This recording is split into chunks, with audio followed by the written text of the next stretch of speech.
Hello friends, welcome to my channel top personalities. आज के video में हम बात कर रहे हैं हिंदुस्तान की एक ऐसी बेटी की जिसने मुग़ल बादशाह अकबर की फ़ौज के छक्के छुड़ा दिए थे। मुग़ल बादशाहों को धूल चटाने में सिर्फ भारत के राजाओं का ही नहीं बल्कि हिंद की बेटियों का भी बहुत बड़ा योगदान रहा है। कई ऐसे हिंदू शासक रहे जिन्होंने मुग़लों की गुलामी स्वीकार करने से इनकार कर दिया था। ऐसा ही एक राज्य था मध्य भारत का गोंडवाना, जिसे जीतना मुग़लों के लिए आसान नहीं था, क्योंकि मुग़लों की फ़ौज के सामने हथियार लेकर माँ काली बनकर खड़ी थी रानी दुर्गावती।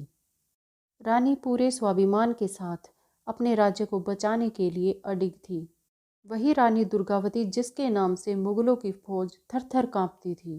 1524 में उत्तर प्रदेश के बांदा जिले में राजा कीर्ति सिंह चंदेल के घर जन्मी दुर्गावती का जन्म नवरात्रि की दुर्गाष्टमी को हुआ था।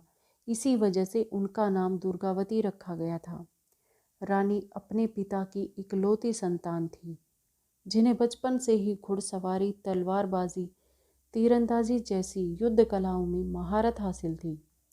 दुर्गावती उसी चंदेल वंश से थी जिन्होंने भारत में महमूद गजनी के कदमों को रोका था।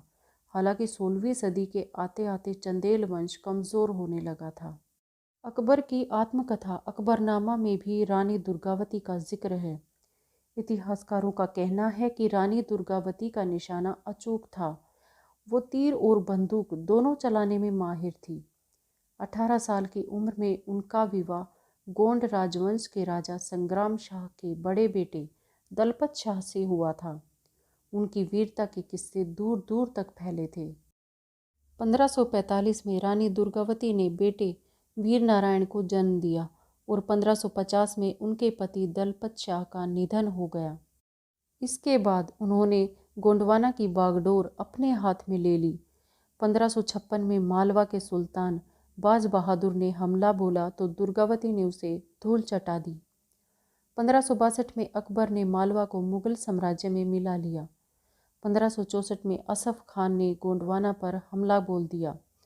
छोटी सेना रहते हुए भी दुर्गावती ने मोर्चा संभाला, रणनीति के तहत दुश्मनों पर हमला किया और पीछे हटने पर मजबूर कर दिया। 1562 में जब गोंड पर हमला हुआ तो रानी ने अपने बेटे के साथ 3 बार मुगल सेना का सामना किया। मुगलों की हजारों की संख्या में सेना थी, लेकिन फौज के सामने रानी के 500 सिपाही भी कम पड़ गए। लेकिन फिर भी रानी ने बड़ी चतुराई से मुगलों को धूल चटा दी। उस दौर में उनके सैनिक जबलपुर स्थित नराई नाला पहुंचे, जो एक पहाड़ी क्षेत्र था और उसके एक तरफ गौर नदी थी और दूसरी तरफ नर्मदा। जैसे ही दुश्मन घाटी में आया, तब रानी की छोटी सी सेना ने हमला बोल दिया और मुगलों को खदेड़ दिया। इस प्रथम युद्ध में रानी का सेनापति मारा गया और फिर रानी ने खुद को फौज का सेनापति घोषित कर दिया। इसके बाद मुगलों की सेना हार का बदला लेने के लिए और बड़ी टुकड़ी और रसद लेकर पहुंची और तब रानी के पास महज 300 सैनिक थे। फिर भी बहादुर रानी ने मुगलों की फौज को बड़े पैमाने पर ख़त्म कर दिया। मुगलों की सेना भी आधी रह गई, लेकिन रानी को तब भी हार दिख रही थी। तब रानी ने अपने दीवान आधार सिंह को अपनी जान लेने को कहा। हालांकि वो ऐसा ना कर पाए और तब रानी ने खुद ही अपनी जान ले ली। इस तरह 24 जून 1564 को उन्होंने अंतिम सांस ली। दूसरी ओर उनके बेटे ने युद्ध लड़ना जारी रखा और वे भी वीरगति को प्राप्त हो गए।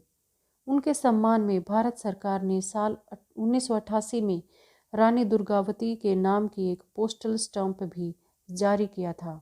आज की वीडियो में इतना ही। मिलते हैं अगली वीडियो में एक नए विषय के साथ। तब तक के लिए खुश रहें। Thanks to all, thanks for watching, bye, take care.